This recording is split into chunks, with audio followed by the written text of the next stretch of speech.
आगामी बिहार विधानसभा का चुनाव होना है और अभी जो है आज के डेट में बीजेपी के तरफ से 71 कैंडिडेट का जो है लिस्ट जारी कर दिया गया है। तमाम कसमोकस के बाद आज जो है लिस्ट फाइनल किया गया है, जिसमें कि नवादा जिले से दार्सलीगंज और हिसुआ सीट जो है बीजेपी के कैंडिडेट को दे दिया गया है। कहीं ना कहीं जो है अभी हम बारसलीगंज में मौजूद हैं और हमारे साथ विधायिका पति अखिलेश सरदार हैं। जानने का प्रयास करेंगे कि इस बार बीजेपी का क्या एजेंडा रहेगा और किस जो है मुद्दे पे बीजेपी इस बार चुनाव लड़ने वाली है। आखिरकार स्टैंड क्या रहने वाला है बारसलीगंज विधानसभा का, और इस बार क्या हैट्रिक मार पाएंगे या फिर नहीं मार पाएंगे, जो भी है आपको बताएंगे हमारे चैनल के माध्यम से। आप बने रहिए और वीडियो को सबसे पहले फटाफट शेयर कर दीजिए। सबसे पहले स्वागत है सर। चलिए आप खास करके तुम तो मेरे छोटे बाल बच्चा समान है, तुमको ढेर सारी शुभकामनाएं जी। और आपके चैनल के माध्यम से जो आपके दर्शक हैं उसको भी मेरी तरफ से ढेर सारी शुभकामनाएं। बड़ों को प्रणाम, छोटे को आशीर्वाद जी। तमाम कसमोकस के बाद आज जो है बीजेपी ने अपना पहला लिस्ट जारी किया है और पहला लिस्ट में जो है बारसलीगंज का नाम आया है। और क्या इस बार क्या स्टैंड रहने वाला है बीजेपी? नहीं देखिए, कसमों कस है, कुछ कुछ सीट पर यहाँ तो वासी में तो किसी प्रकार का कसमों कस था, पहले से कभी था ही नहीं।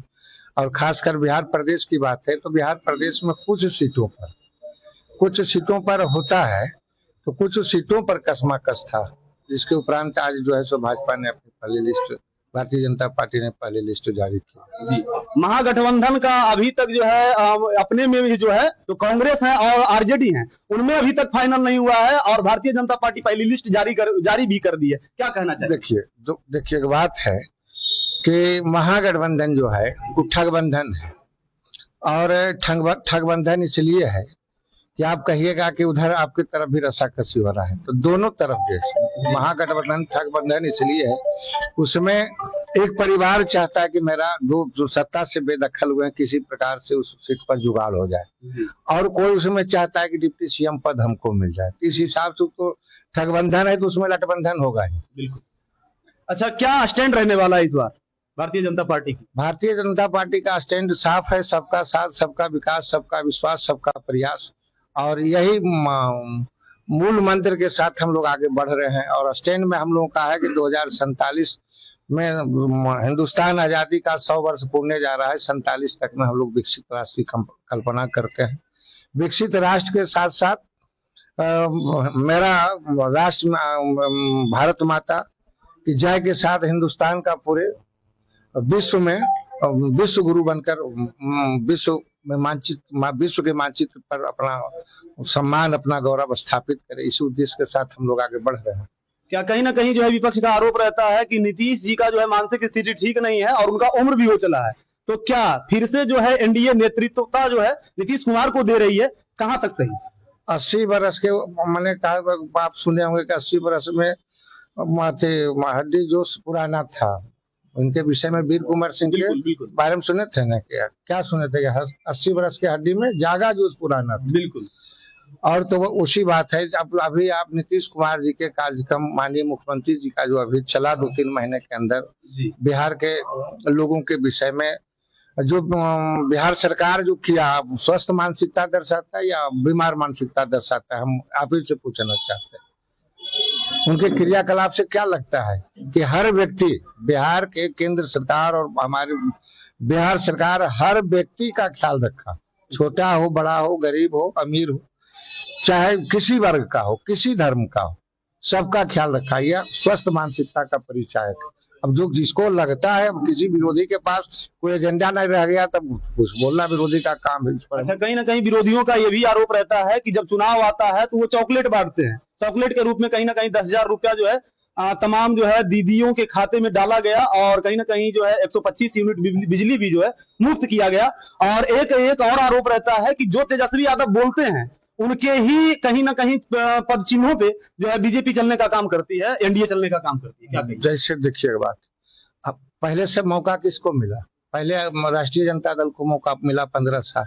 अभी तो चॉकलेट मतलब बड़ा मिठाई तावड़ा हो जाता है, कम से कम मुंह मीठा करने। उनके जमाने में नेमन चूस चलता था। अगर उस वक्त नेमन चूस भी बांटते, जो कि दुकान में फ्री मिलता था, हम लोग उस वक्त जाते थे दुकान सौदा खरीदने के लिए, तो दुकानदार ऐसे ही नेमन चूस निकाल के दे देता सौदा खरीदने के बाद।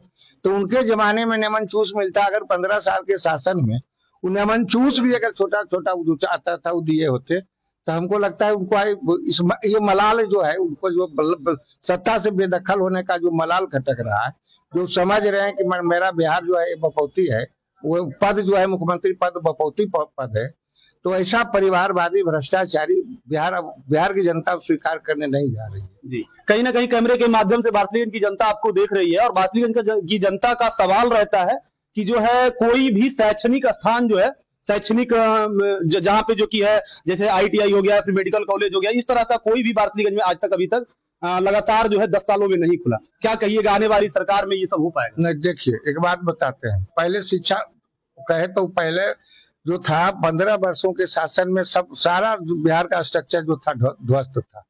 अब इस सरकार जो है सो धीरे धीरे पटरी पर लाने का काम कर रहा है। आप देखते होंगे कि हम लोग उस समय देखते थे कि शिक्षा के अभाव में उस वक्त माहौल भी अनुकूल नहीं था कि हम अपने बच्चे बच्चियों को कहीं बाहर भेजते पढ़ने के लिए।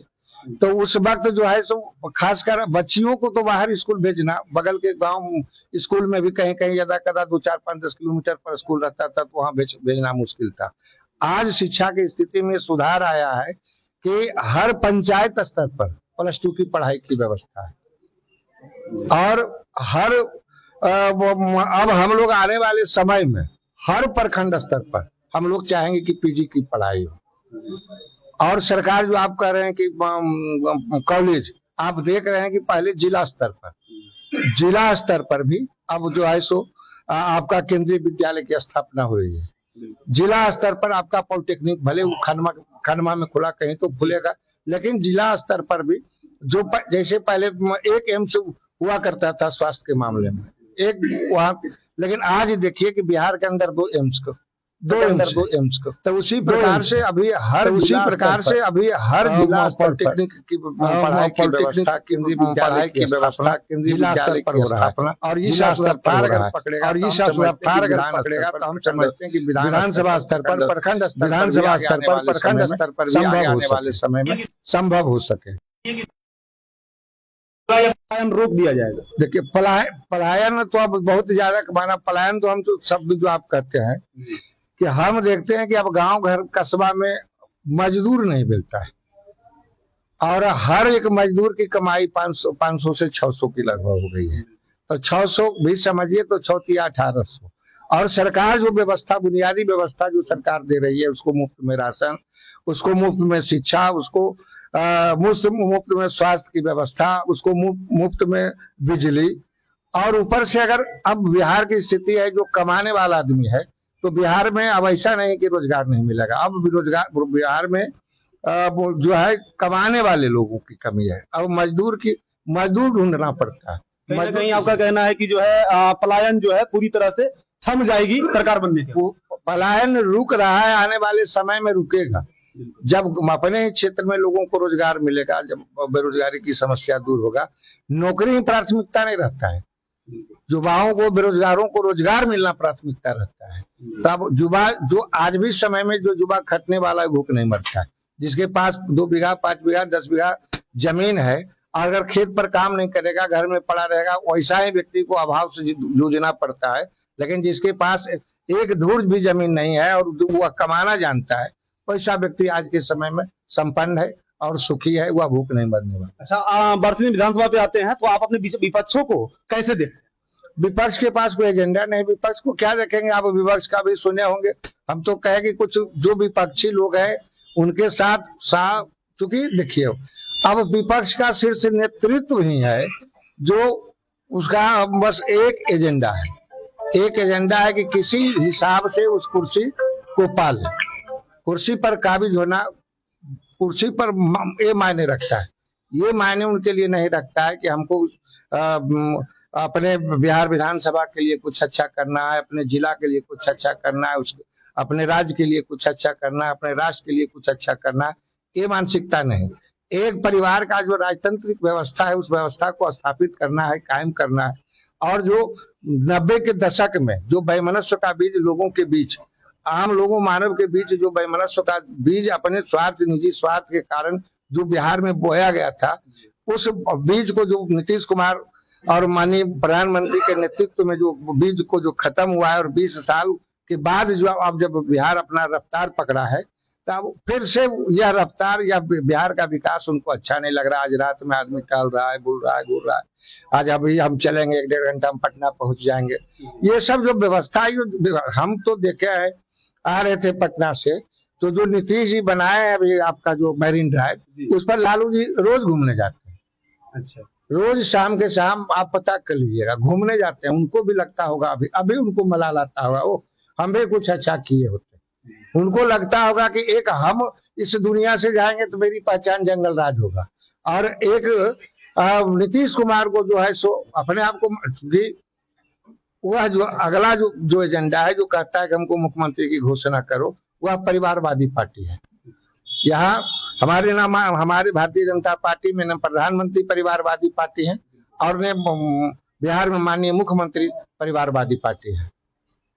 अच्छा, इधर भी जो है एनडीए से भी सरदार हैं और कहीं ना कहीं विपक्ष में भी सरदार हैं, क्या कहिए? नहीं, एनडीए से सरदार ये तो मोहब्बत का नाम सरदार है। एनडीए से अखिलेश सिंह है, एनडीए से अरुणा देवी है, और अरुणा देवी के सहायक जो है, अरुणा देवी के सचिव के रूप में कहिए। जनता का लाड़ प्यार से सरदार मिल रहा है और जनता के लिए सब दिन सेवा में रहते हैं।